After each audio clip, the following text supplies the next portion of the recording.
Como você sabe, eu passei por um período hospitalizado. Era para ser algo muito simples. Eu fiz uma cirurgia por causa de pedra nos rins, tive uma infecção urinária. Fui para o hospital e a medicação deveria ter sido intravenosa, mas algum gênio da medicina resolveu dar antibióticos via oral. Consequentemente, eu passei 4 dias sem conseguir comer absolutamente nada.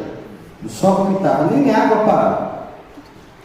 Nesses 4 dias eu fui definhando, fui perdendo as forças, e a cada dia o mesmo médico vinha me visitar. E ele dizia quase a mesma coisa, era quase um mantra. Ele olhava para mim e dizia: eu não sei o que está acontecendo com você. E vamos combinar, isso não é de inspirar muita segurança. Depois de 4 dias, a minha esposa fez uma pressão interessante. O plano de saúde também começou a investigar algumas coisas e o hospital se mexeu. O hospital mandou novos médicos, fizeram outros exames e finalmente descobriram que, por causa da medicação, eu agora estava com 4 úlceras, 3 no estômago e uma no duodeno. O médico tinha conversado comigo no primeiro dia e dito o seguinte: será que você não está com um problema psicológico? Será que você não está nervoso, quer ir para casa? Quase que eu respondi para ele: pois é, doutor, me diga você, o senhor é o médico. Mas eu não falei nada, só pensei. E ali estava finalmente o meu problema psicológico, as 4 úlceras. Você sabe que todo remédio foi feito para um tipo de tratamento. A função do remédio é combater a doença, é recuperar a saúde do paciente, é devolvê-lo ao estado em que ele possa estar bem. Para isso que serve o remédio.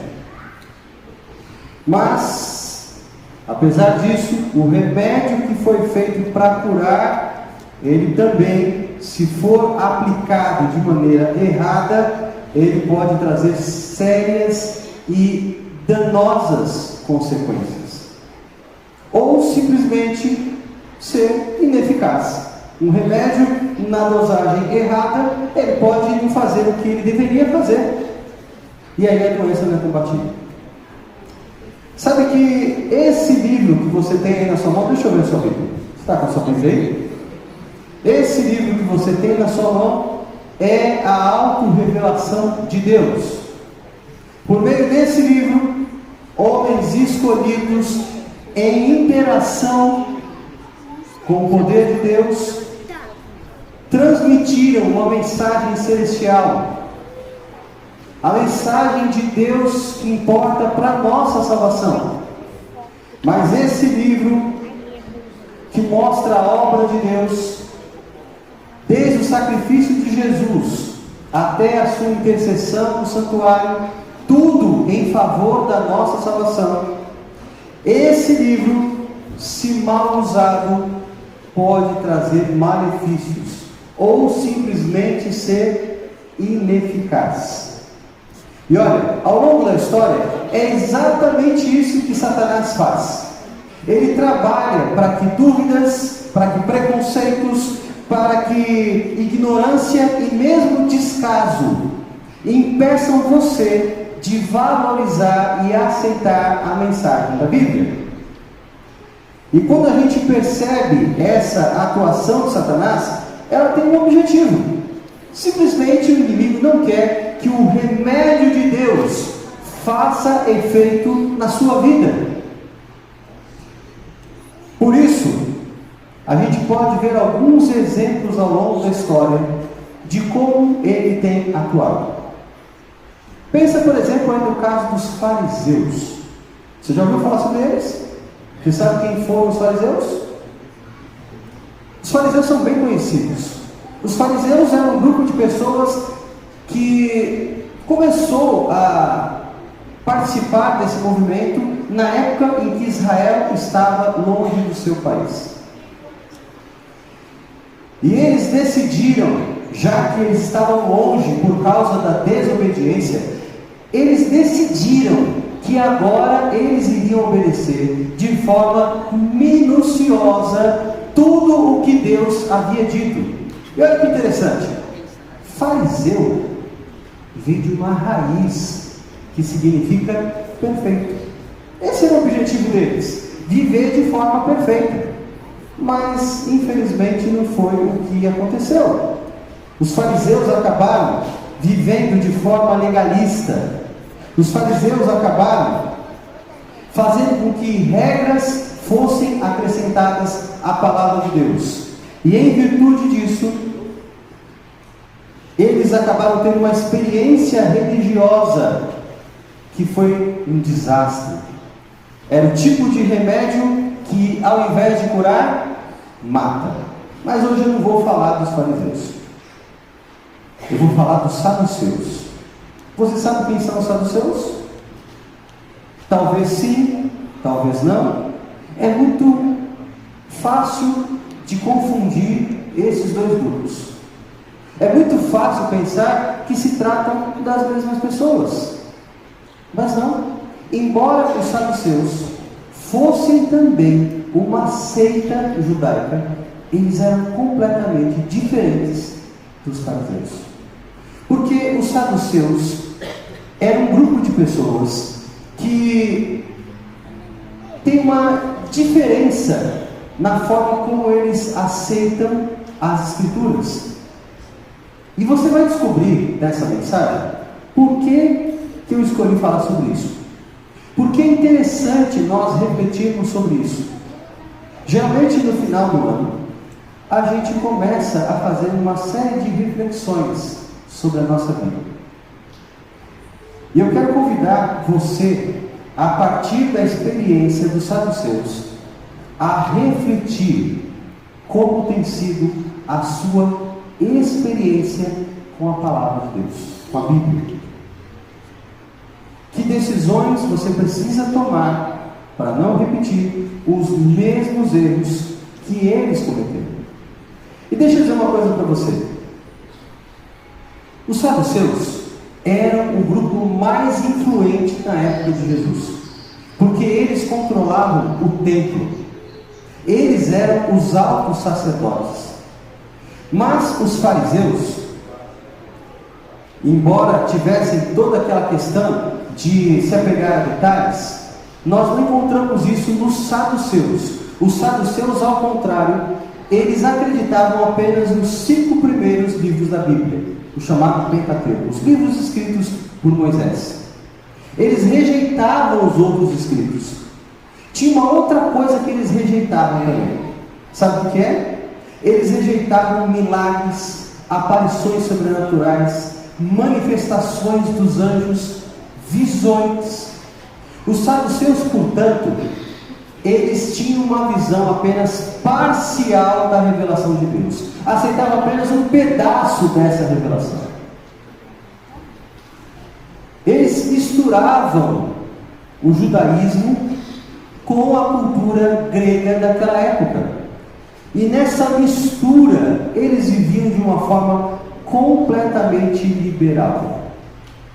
E é interessante a gente pensar nisso, porque Jesus teve muitos embates com os fariseus, e a gente sabe disso, a gente se lembra dessas histórias, mas é verdade também que ele teve alguns embates com os saduceus. E eu separei aqui um confronto que aparece nesse capítulo 22 do livro de Mateus, e você pode acompanhar a leitura comigo. Mateus 22, a partir do verso 23. Naquele dia aproximaram-se dele alguns saduceus, que dizem não haver ressurreição. Ele perguntaram: mestre, Moisés disse, se alguém morrer, não tendo filhos, seu irmão casará com a viúva e suscitará descendência do falecido. Ora, havia entre nós 7 irmãos. O primeiro, tendo casado, morreu, e não tendo descendência, deixou sua mulher a seu irmão. O mesmo aconteceu com o segundo, com o terceiro, até o sétimo. Depois de todos eles, morreu também a mulher. Portanto, na ressurreição, de qual dos 7 será ela esposa? Porque todos a desposaram. Respondeu-lhe Jesus: errais, não conhecendo as Escrituras, nem o poder de Deus. Nós vamos parar por aqui. É curioso porque essa história, ela aparece em 3 evangelhos. Ela aparece em Mateus, ela aparece em Marcos e aparece em Lucas. Cada evangelho conta essa história de um jeito diferente. Mas existe algo em comum entre a narrativa de Mateus e de Marcos. Ambos incluem a severa repreensão que Jesus faz aos saduceus no comecinho da sua resposta. Você pode acompanhar comigo aí de novo, no verso 29. Olha como Jesus começa: errais, não conhecendo as Escrituras, nem o poder de Deus. Interessante, porque a situação aqui faz a gente pensar. A gente já viu que os saduceus não acreditavam em ressurreição. Então eles levam para Jesus um estudo de caso. O que eles propõem? Na hipótese deles, havia um homem com alguns irmãos.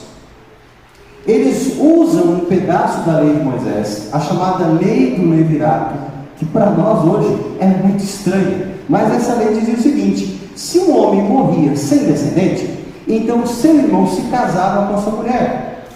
O primeiro filho desse casal era considerado descendente do falecido, e aí os demais filhos contavam para o irmão. Só que nesse exemplo dado pelos saduceus, 7 homens se casam com a mesma mulher. Todos eles são irmãos, estão cumprindo a lei, nenhum deles deixa filhos, e no final a mulher morre também. E aí vem a grande pegadinha da história. E aí, Jesus, de quem ela vai ser mulher?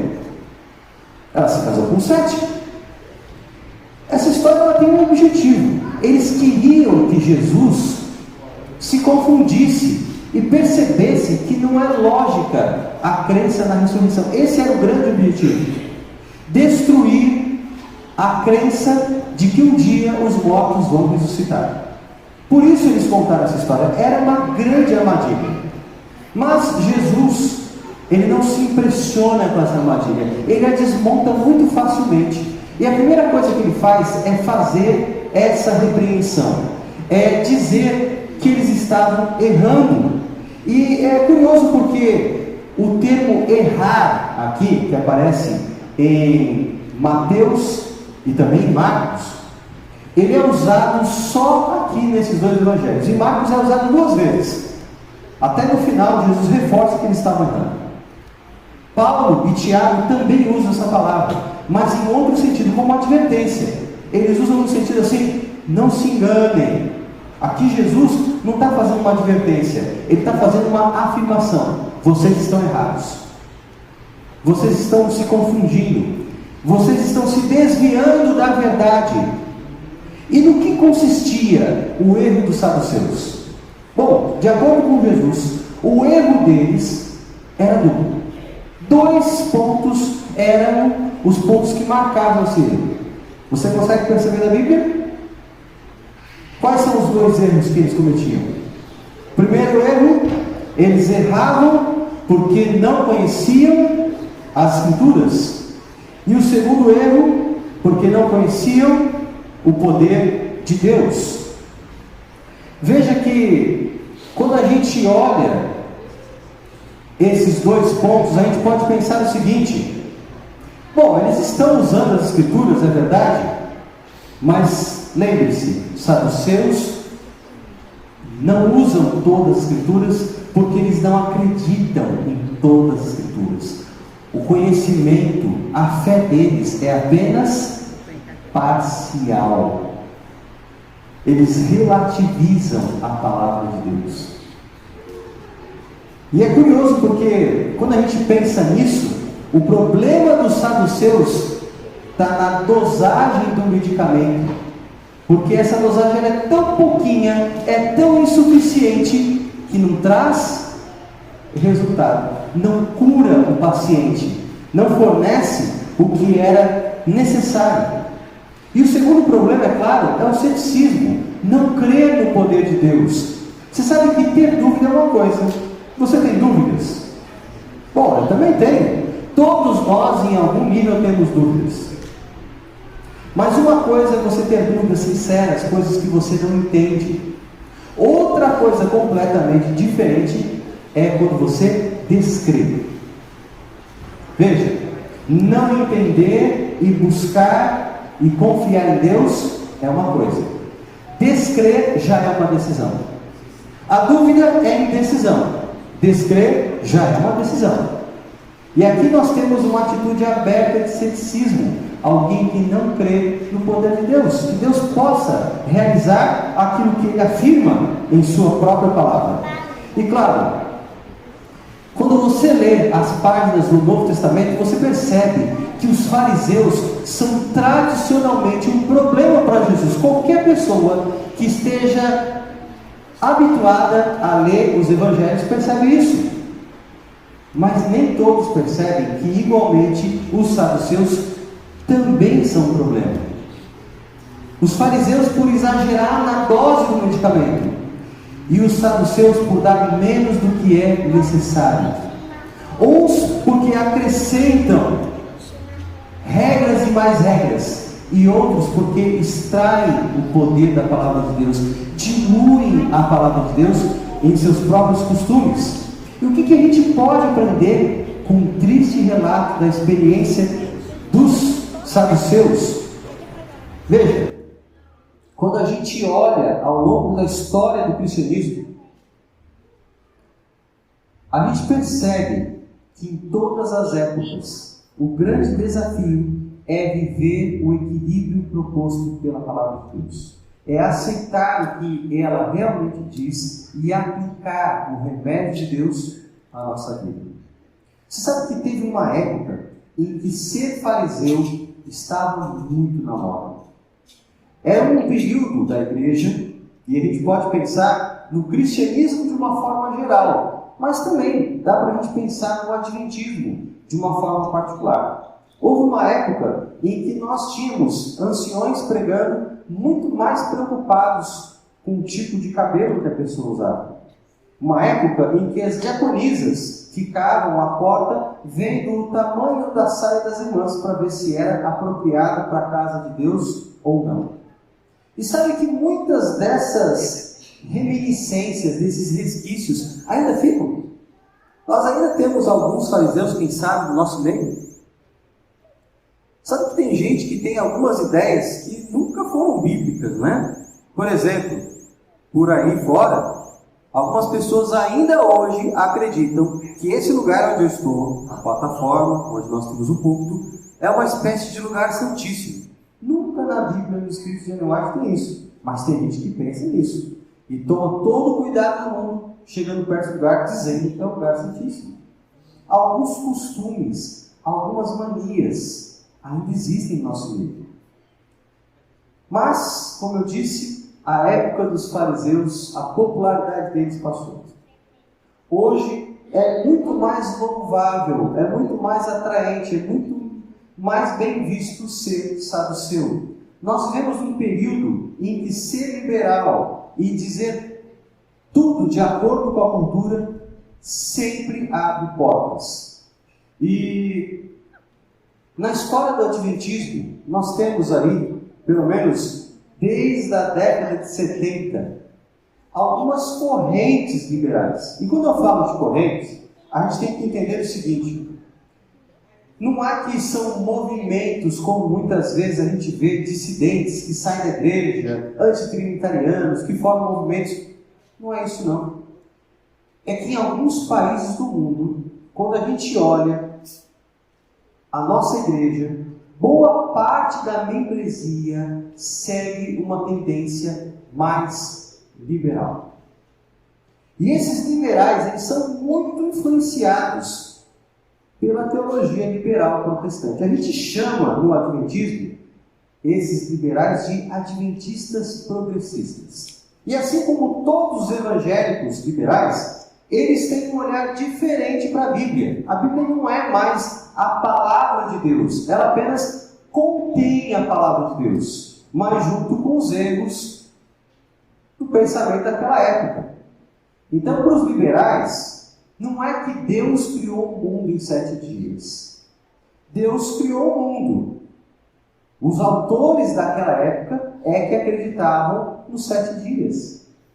Para os liberais, muitos milagres não aconteceram. Existem explicações científicas para eles. E existem também, para os liberais, a questão da mitologia. Muito do que está na Bíblia é apenas mito. Você tem que ficar com a essência. E tem muita gente dentro da própria igreja adventista que acredita nisso. E o que é mais estranho é que quando a gente olha para esses liberais, a gente pode pensar em algumas características que são muito comuns a todos os adventistas progressistas. A primeira delas é que eles têm essa visão mais liberal sobre a Bíblia, mas quando a gente fala de uma visão mais liberal, isso se estende também aos escritos de Ellen White. Como se muito daquilo que ela escreveu não fosse realmente a verdade de Deus, mas era apenas a opinião dela. E uma opinião que estava bem arraigada com o século XIX, a época que ela viveu. Ellen White, na melhor das hipóteses, seria apenas uma companheira de jornada. Alguém que tinha boas intenções, uma boa senhora cristã, não uma voz profética. Uma segunda característica dos adventistas progressistas é que eles interpretam a relação entre fé e ciência de uma outra maneira. Por exemplo, para eles, tem que haver uma conciliação entre aquilo que nós cremos e a opinião científica mais comum do nosso tempo.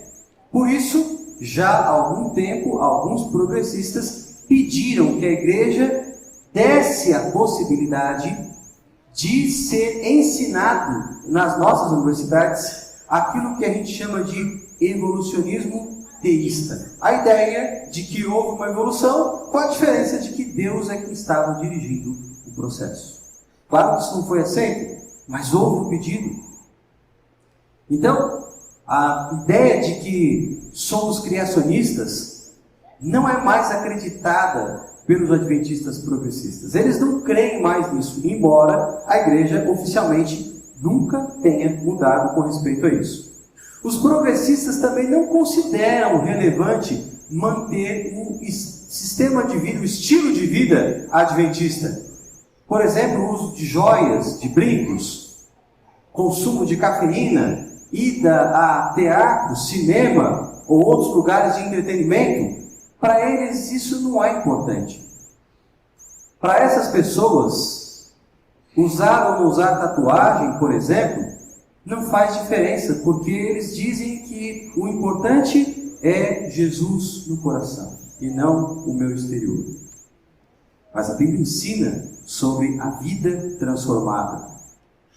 E claro, para eles é muito mais fácil assimilar um estilo de adoração contemporâneo, com músicas que são mais próximas dos estilos populares.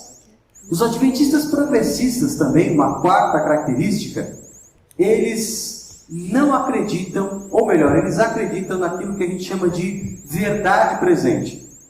Só que eles usam essa ideia da verdade presente para justificar que a igreja tem que estar se adaptando em cada época e seguindo os costumes da sociedade da qual ela faz parte. Mas se você vai aos pioneiros adventistas, a verdade presente é uma coisa diferente. Existe verdade presente? Existe. O que é verdade presente?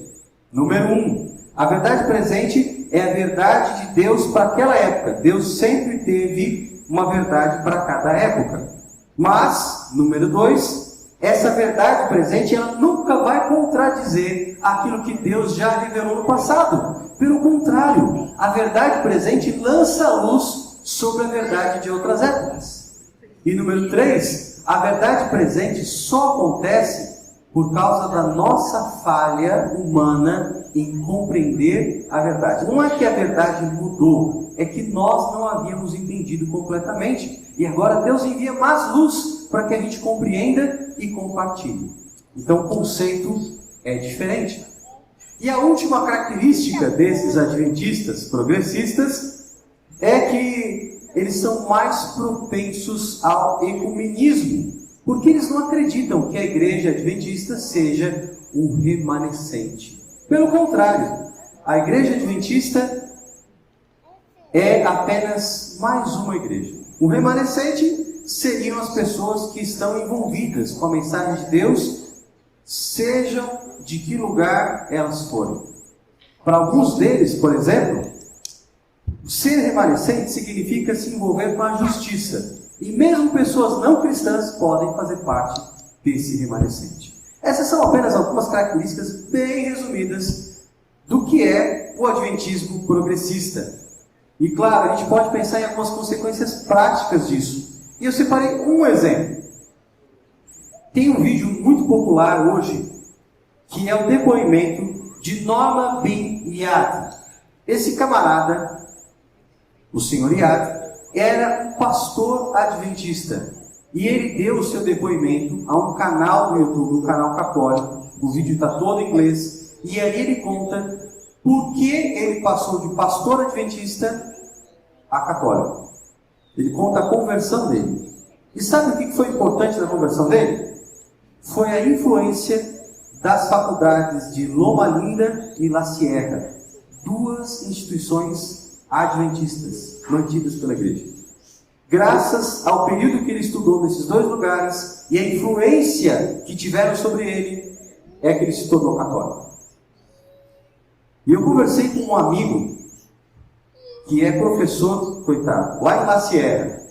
Ele disse que está considerando seriamente em sair de lá o quanto antes. Ele disse que ele começa as aulas dele com uma oração, os alunos estranham e falam assim: professor, não é comum aqui orar antes da aula. Faculdade Adventista. Ele é o único professor que ora antes das aulas. E ele me contou, trabalhando lá, ele trabalha em La Sierra e a esposa trabalha em Loma Linda. E ele disse assim: histórias como essa do Yad, o pastor que se tornou católico, são muito comuns aqui. Aqui os estudantes vêm e ao invés de eles serem fortalecidos, eles perdem a fé.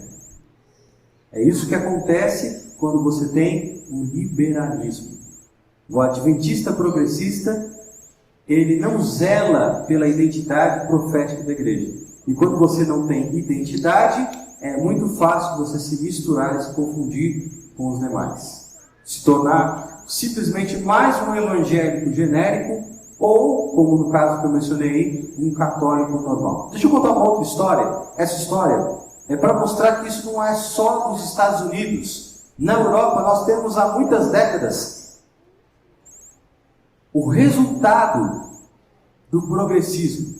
Nós temos na Europa igrejas fracas, igrejas que não crescem, que não estão preocupadas com a missão. Igrejas onde o preconceito e a rejeição aos testemunhos de Ellen White é muito forte. Eu vi uma história há muitos anos que me marcou bastante. A história era a seguinte: a história de um pastor adventista na Itália. Esse pastor é casado e a sua esposa não é adventista. Então, nos dias de culto, ela pega o carro, leva ele até a igreja, deixa ele na porta da igreja, estaciona ali, fica esperando. Ela não entra para assistir o culto. Ela fica fumando no carro, esperando ele voltar. Quando ele acaba o culto, os dois vão para casa. Você consegue imaginar uma cena como essa? Não é um negócio absurdo? Não é estranho? Imagina se o próximo pastor desse distrito fizesse isso. Como é que você se sentiria? Bom, você vai dizer assim: mas isso acontece nos Estados Unidos. Isso acontece na Europa. Aqui todo adventista é bom. Aqui todo mundo é fiel. Aqui todo mundo acredita na palavra de Deus. Certo? Seria bom, né? Seria muito bom. A gente gostaria. Mas é bem verdade que já há alguns anos, essas mesmas tendências estão chegando aqui no Brasil. Primeiro, quem sabe, por meio das redes sociais, onde você tinha textos de pessoas mais progressistas, mais liberais, sendo compartilhados em plataformas como Orkut, Facebook, blogs. Depois de mais um tempinho, chegou a época em que algumas dessas ideias se vincularam com projetos para alcançar pessoas secularizadas, pessoas que não tinham igreja. Vamos fazer uma igreja diferente para eles, vamos mudar algumas coisas. E aí foram incorporados alguns métodos, algumas características de lugares onde já reina o progressismo. E também foi imitado muita coisa das igrejas evangélicas, que é interessante. Eu gosto de pensar assim: quando você pega um programa, um sistema de culto, uma metodologia, um tipo de música, você não está pegando apenas um elemento, você está pegando um pacote. Por trás desse pacote existe uma série de paradigmas e ideias que você está importando junto. Então, é óbvio que isso vai afetar a forma dos membros viverem a sua fé. E isso, é claro, foi espalhando o progressismo. E sabe o que é triste nessa história toda? É que quando você tem o progressismo, ele funciona mais ou menos como um vírus. E eu não preciso explicar para você os efeitos nocivos de um vírus, porque nós estamos nesse entre e sai há 2 anos em relação à pandemia. A pandemia, ela mostrou para a gente o quão letal pode ser o efeito de um vírus. Um pequeno vírus que tem o poder de se espalhar e matar pessoas. O progressismo não é diferente.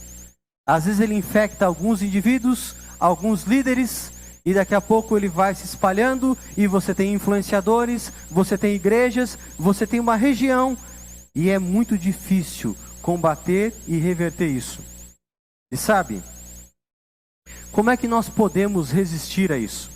Como é que nós podemos vencer as tendências liberais de ontem e de hoje? Quando a gente olha para os saduceus, a gente percebe um descompromisso com a palavra de Deus e um ceticismo em relação àquilo que Deus pode fazer. Isso não mudou em relação a adventistas progressistas ou a qualquer outro tipo de cristãos liberais. Então, qual é o remédio que nós temos que aplicar? Eu convido você mais uma vez para você dar uma olhada aí na sua Bíblia. Jesus respondeu aos saduceus, e é interessante como ele responde, e a resposta dele pode nos ajudar. Veja que ao responder, Jesus, ele fala aqui no texto de Mateus, no verso 31 e 32, e quanto à ressurreição dos mortos, não tendes lido o que Deus vos declarou? Eu sou o Deus de Abraão, o Deus de Isaque e o Deus de Jacó. Ele não é Deus de mortos, e sim de vivos. Olha que interessante. Eu mencionei para você que os saduceus aceitavam somente uma parte da Bíblia. Qual parte era essa? Qual parte era essa? Os 5 primeiros livros da Bíblia. Se Jesus tivesse usado uma passagem nas Escrituras para afirmar a ressurreição, e essa passagem fosse dos profetas, eles teriam aceito? Não. Então o que Jesus faz? Jesus os combate usando justamente textos que estavam na parte da Bíblia que eles aceitavam. Jesus vai ao livro de Êxodo e usa a aparição de Deus a Moisés, quando Deus se apresenta como sendo o Deus de Abraão, Isaque e Jacó. Jesus tira uma conclusão dali dizendo: Deus é Deus dos vivos, porque dessas pessoas como se elas estivessem vivas. Deus as considera vivas porque sabe que elas vão ressuscitar. Jesus afirma a ressurreição usando um texto do Pentateuco. E é curioso ele fazer isso, porque mostra que até mesmo eles estavam errados na leitura seletiva que faziam. Mesmo escolhendo uma pequena porção das Escrituras, nem essa porção que eles escolheram, eles estavam lendo de forma correta. É curioso também porque, além disso, Jesus ele promove aqui um confronto com as Escrituras. Ele confronta os saduceus com a Bíblia. E deixa eu chamar a sua atenção para uma coisa. Olhe bem para mim. E preste atenção no que eu vou dizer. A Bíblia é um livro para ser usado em confronto. O que eu quero dizer com isso? Não é para você sair brigando com os outros, não. É para você se confrontar. Se a leitura da Bíblia não confronta as suas opiniões, os seus gostos, a sua maneira de pensar, de agir, então a Bíblia não está sendo usada da forma adequada na sua vida. A Bíblia é um medicamento eficaz apenas se ela mudar quem você é. E o mesmo vale para os escritos de Ellen White. Tem muita coisa em Ellen White que você vai ler e você vai achar estranho. Que você talvez não concorde. Que você tenha dificuldades em praticar. Sabe por quê? Porque a sua criação, as suas experiências antes da conversão, o tipo de mídia que você vai consumindo, músicas, filmes, o tipo de influência das pessoas com quem você convive, tudo isso vai numa direção contrária àquilo que Deus quer dizer para você. Quando a Bíblia é lida, quando os testemunhos são lidos, eles vão fazendo uma espécie de upgrade na nossa mente. Eles vão mudando, lavando, tirando as influências desse mundo. É por isso que é tão difícil, muitas vezes, a gente pensar como Deus pensa, a gente aceitar o que Deus diz, a gente se submeter à vontade de Deus, porque é diferente de tudo que você ouve. É contrário àquilo que você está acostumado. Não é o que você vai ouvir na rua, não é o que seus colegas de trabalho estão conversando. É diferente. A Bíblia é um livro de confronto. Você tem que brigar com ela. Brigar no sentido de que você vai ver que na mesa estão as suas opiniões e do outro lado a Bíblia. E a grande luta vai ser abrir mão das suas opiniões para aceitar aquilo que Deus está dizendo. Essa é a grande luta. Os saduceus são pessoas que desistiram dessa luta, que rebaixaram as normas da Bíblia ao nível dos costumes. Quando a gente pensa em adventistas progressistas, são aqueles que têm rebaixado a mensagem desse tempo, diluído essa mensagem e pregado o que qualquer cristão evangélico, ou talvez não evangélico, tem pregado. Essa é a grande luta. A primeira coisa que Jesus nos ensina é que a palavra de Deus, ela tem que levar a um confronto. E nós temos que filtrar todas as coisas por meio da palavra de Deus. Mas há uma segunda coisa que Jesus faz aqui. Antes mesmo de citar,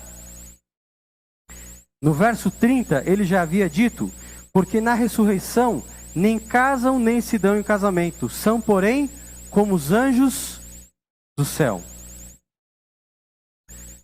Jesus, ao falar da ressurreição, ele explica que a realidade como nós a conhecemos não é critério para a gente entender como será na nova terra e no novo céu. Aqui nesse mundo, se casam e se dão em casamento. E é interessante a gente entender isso. Quem se casa na cultura dos judeus? Os homens. E as mulheres? São dadas em casamento. Os homens se casam, as mulheres são dadas em casamento. Mas Jesus fala que na ressurreição não se casam nem são dados em casamento. Aí você vai ter um detalhe muito interessante. Em Mateus e Marcos, você pode comparar depois, o texto fala assim pra gente: mas são como os anjos de Deus, direto. Em Lucas tem uma diferença, e eu acho bem interessante essa diferença. Em Lucas fala assim: não se casam, nem são dados de casamento, mas viverão para sempre como os anjos do céu. Se você ler apenas Mateus e Marcos, dá a impressão que ser igual aos anjos é não se casar, nem ser dado em casamento. Mas quando você vê Lucas, o ser igual aos anjos é viver para sempre. Então tem essa diferença. Mas o fato mais importante aqui desse texto é que você tem que entender o contexto, a moldura dele. Jesus não está falando aqui completamente, em todos os detalhes, como vai ser a vida social no céu.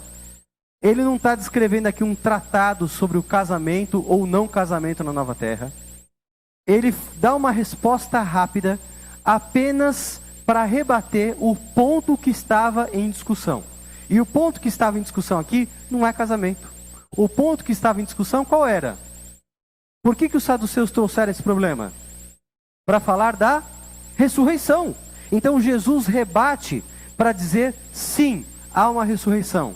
Vocês não podem usar uma situação terrestre, cotidiana, para tentar argumentar sobre como vai ser a vida no céu. Para você descobrir como vai ser a vida no céu, só tem um jeito: esteja lá. Aí você vai descobrir. Esteja lá.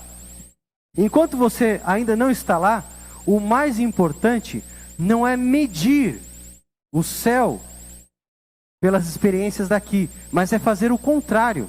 É usar a nossa vida aqui como se fosse uma espécie de janela, por cujas frestas você consegue enxergar um pouquinho da glória que te espera lá. Não podemos limitar a Deus. Deus não tem limites. Deixa eu dizer uma coisa para você. Durante a nossa viagem de quinta-feira, nós saímos do sul da Bahia e estávamos viajando. E durante a viagem, nós decidimos um pouquinho antes que não iríamos fazer uma reserva de hotel para fazer o pernoite da quinta-feira. E decidimos isso por uma razão. Havia alguns trechos que estavam em interdição. Então nós não sabíamos até quando nós conseguiríamos avançar. Tínhamos o plano de chegar em Vitória. Mas talvez, por causa das barreiras, por causa da chuva, não conseguíssemos chegar até lá. Se tivéssemos feito a reserva, poderíamos ter perdido essa reserva. Era um risco. Então nós decidimos que iríamos viajando até quando conseguíssemos e então procuraríamos um lugar para dormir. Já estava chegando a noite e a Nicole, a minha filha mais nova, tem 3 anos, começou a dizer assim: onde é que a gente vai dormir? E a gente não tinha nenhuma reserva. A gente não sabia onde ia dormir, a gente não sabia a cidade, a gente não sabia nada. E a gente começou a dizer assim para ela: nós não sabemos, mas Deus sabe e Ele já preparou um lugar para nós. E você sabe, né? Criança não pergunta uma coisa uma vez. Ela foi perguntando isso várias vezes ao longo da viagem. E nós fomos respondendo para ela: nós não sabemos, mas nós vamos dormir num lugar muito gostoso, nós vamos dormir bem e Deus vai preparar tudo. E de fato, nós chegamos a uma cidadezinha a uns 70 quilômetros de Vitória, conseguimos achar um hotel, um quarto simples, mas que nos acomodou bem. Ali passamos a noite e na sexta-feira prosseguimos a viagem para cá. Deus é um Deus que nos dá respostas. Quando você olha para o passado, você tem que crer que Deus foi capaz de fazer aquilo que a Bíblia fala que Ele fez. Quando você olha para o futuro, você tem que acreditar que Deus será capaz de realizar o que Ele prometeu. E quando você tem essas duas certezas, você começa a viver, mesmo em meio aos seus problemas, às dificuldades, acreditando que quando faltam respostas, por mais que você não enxergue as coisas, Deus está cuidando de você e no tempo dele as coisas vão acontecer. As duas coisas são importantes: crer na palavra de Deus e crer no seu poder. A gente fala muito como igreja do princípio sola escritura, e isso parece uma coisa muito bonita. Mas na prática é bem simples. significa reconhecer a autoridade da Bíblia na sua vida em cada momento. E eu quero terminar dizendo uma coisa para você. Para nós reconhecermos a autoridade da Bíblia, para nós vivermos como Deus espera que a gente viva, eu quero sugerir 3 coisas para você começar o seu ano bem.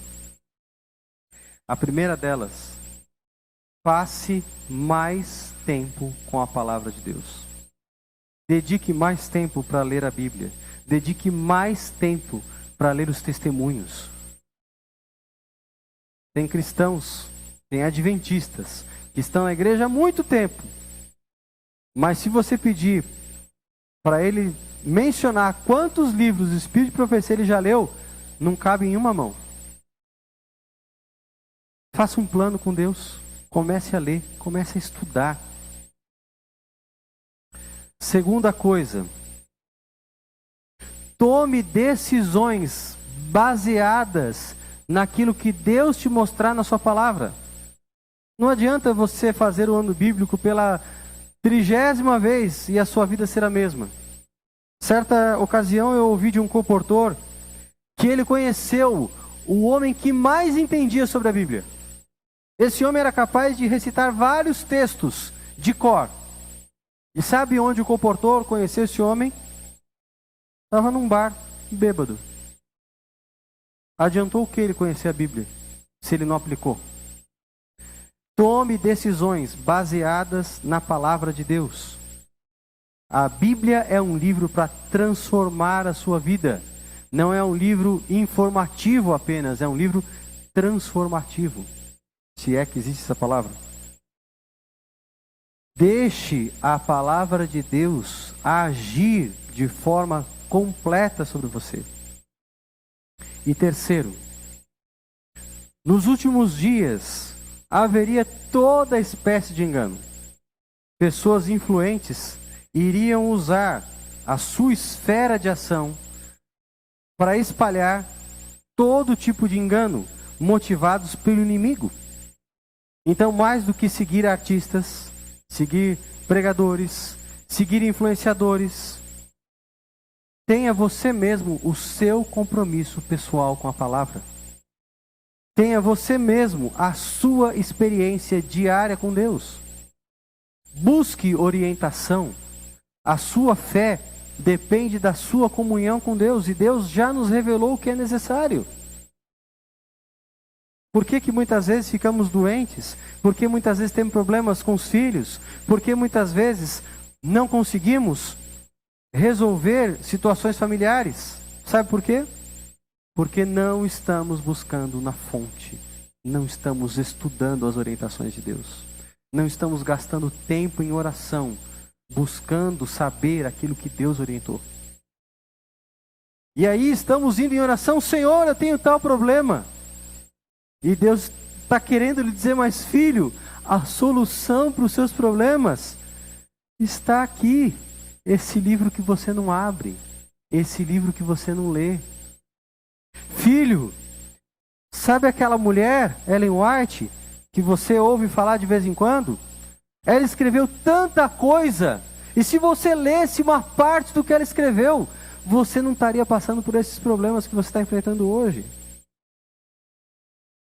Queridos, os nossos problemas espirituais e outros que são consequências, em grande parte, são resultado da nossa falta de compromisso com a palavra de Deus. O dia que nós tivermos compromisso, lermos e praticarmos, Deus vai poder transformar